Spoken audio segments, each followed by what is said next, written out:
دوستو ایک بحری جہاز یعنی سمندری جہاز جس پر کافی زیادہ بوجھ تھا، تجارت کے سامان اور تاجر اس جہاز کے اوپر سوار تھے۔ اب سفر کے دوران بیچ سمندر میں طوفان کی وجہ سے جہاز ہچکولے کھانے لگا اور بالکل جہاز ڈوبنے کے قریب ہو گیا۔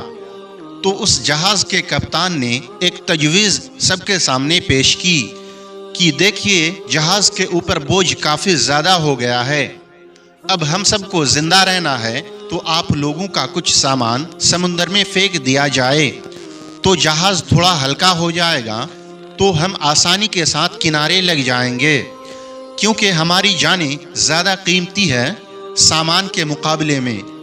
سب نے کپتان کی بات پر اتفاق کیا اور سب نے کہا ایک جو سوداگر ہے یعنی ایک جو تاجر ہے وہ نیا ہے اور وہ کافی زیادہ سامان لے کر آیا ہے، اس کا سامان پھینک دیا جائے سمندر میں، اس سے ہم سب ڈوبنے سے بچ جائیں گے، اور اس کا سامان جتنا ہے اتنا اگر پھینک دیا جائے تو ہمارا جہاز آسانی کے ساتھ کنارہ لگ جائے گا۔ سب تاجروں نے اس بات پر اتفاق کیا، لیکن جس تاجر کا سامان پھینکا جانے والا تھا اس نے کہا میرے اکیلے کا کیوں، سب سوار ہے تو میرے اکیلے کا ہی کیوں، سب تاجروں کا تھوڑا تھوڑا سامان سمندر میں پھینک دیا جائے، اس سے نقصان بھی سب پر تقسیم ہو جائے گا اور سب کی جانیں بھی بچ جائیں گی۔ لیکن سب تاجروں نے اس نئے سوداگر یعنی نئے تاجر کے خلاف بغاوت کر دی، اس سے لڑائی جھگڑا کرنا شروع کر دیا، اور جھگڑا اتنا بڑھ گیا کہ سب تاجروں نے مل کر اس نئے تاجر یعنی اس نئے سوداگر کو اس کے سامان کے ساتھ اٹھا کر سمندر میں پھینک دیا اور اپنا سفر جاری رکھا۔ تاجر کو تو سمندر میں پھینک دیا گیا، وہ تاجر بہت دیر تک لہروں سے لڑتا رہا، آخر کار تھک کر وہ بے ہوش ہو گیا۔ لیکن کچھ دیر کے بعد جب وہ ہوش میں آیا تو اسے معلوم ہوا کہ سمندری لہروں نے تو اسے کسی نامعلوم ویران جزیرے پر لا کر کنارے کر دیا ہے۔ وہاں نہ آدم نہ آدم زاد نہ دور دور تک کوئی ٹھکانہ تھا، بس چھوٹا سا جنگل اور پانی ہی پانی تھا۔ سوداگر بڑی مشکل سے اٹھا، سانس لی، یہاں تک کہ وہ چل بھی نہیں پا رہا تھا۔ وہ گھٹنوں کے بل گر گیا اور کہا کہ اللہ اس مشکل صورتحال میں میری جان کو بچا لے اور میری مدد فرما۔ کئی دن تک اس تاجر کے وہاں پر گزر گئے، درخت کے پھل کھائے اور خرگوش کا شکار کر کے اس سے گزارا کیا، اور اس کو کہیں میٹھی ندی کا پانی مل گیا تھا یعنی کہیں میٹھا پانی مل گیا تھا تو وہ وہاں سے پانی پیتا، اور رات کی سردی اور دن کی گرمی سے بچنے کے لیے سوداگر نے جنگل سے لکڑیاں کاٹ کاٹ کر ایک چھوٹی سی جھوپڑی بنائی تاکہ ٹھنڈی اور گرمی سے بچ سکے۔ اب ایک دن ہوا یوں کہ جیسے کہتے ہیں نا کہ غریبی میں آٹا گیلا، اب ایک دن وہ تاجر اپنے لیے کھانا بنا رہا تھا، آگ جلا کر اب وہ جو چولہے کی آگ تھی اس کے جھوپڑی میں لگ گئی، اور وہ جھوپڑی لکڑی کی تھی اس لیے وہ جلنے لگی۔ سوداگر نے اپنی جھوپڑی بچانے کی بہت کوششیں کی، لیکن تھوڑی ہی دیر میں پوری جھوپڑی جل کر خاک ہو گئی۔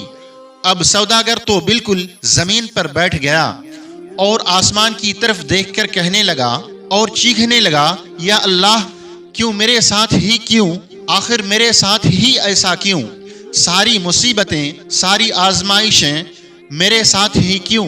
ہم لوگ بھی اکثر شکایتیں کرتے ہیں نا، میرے ساتھ ہی ایسا کیوں، کہ میرے ساتھ ہی ایسا کیوں، یہ آزمائشیں میرے ساتھ ہی کیوں، یہ مصیبتیں مجھ پر ہی کیوں۔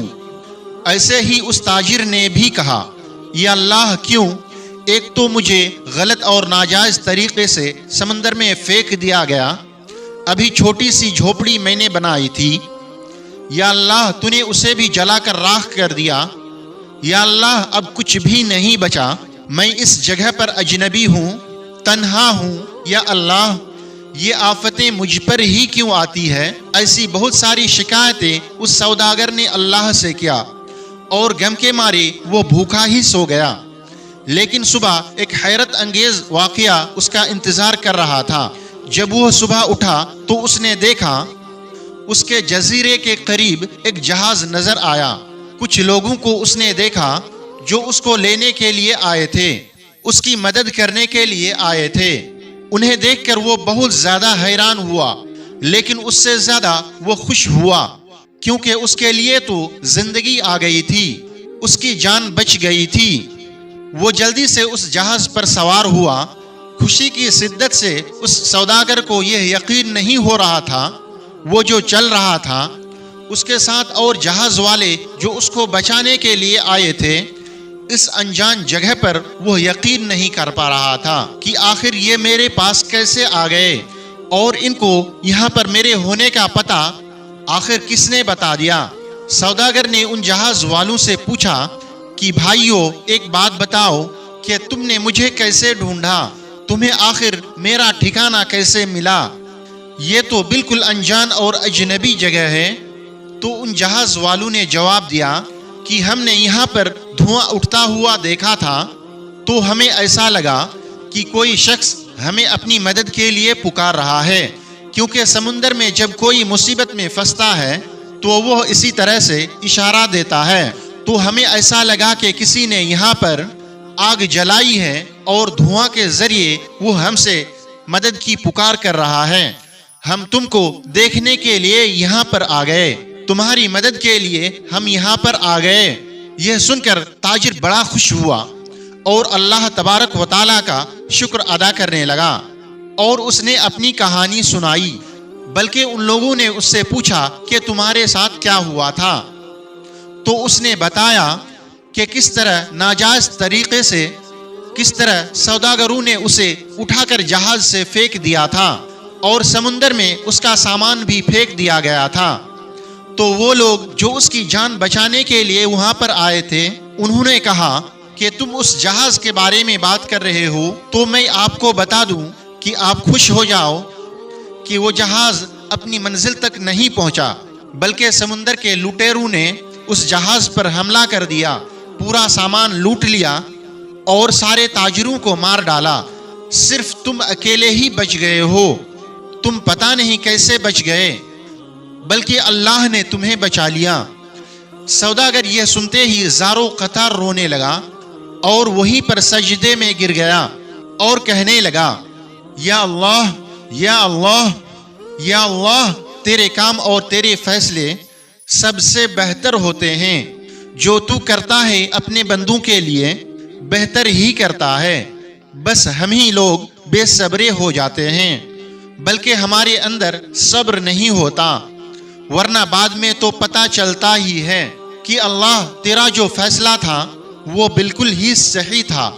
میرے بھائیوں اور بہنوں اور دوستوں، اگر آپ کے بھی حالات بگڑ جاتے ہیں تو آپ بالکل ڈرے نہیں، آپ خوف زدہ نہ ہو، بلکہ اتنا بھروسہ رکھیں کہ اللہ تعالیٰ ہر چیز میں حکمت رکھتا ہے۔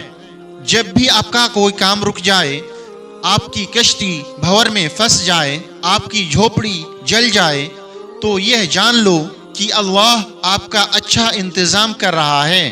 مجھے امید ہے کہ آج کی اس کہانی کو سن کر آپ کا ایمان ضرور تازہ ہوا ہوگا اور بہت کچھ آپ کو سیکھنے کو ملا ہوگا۔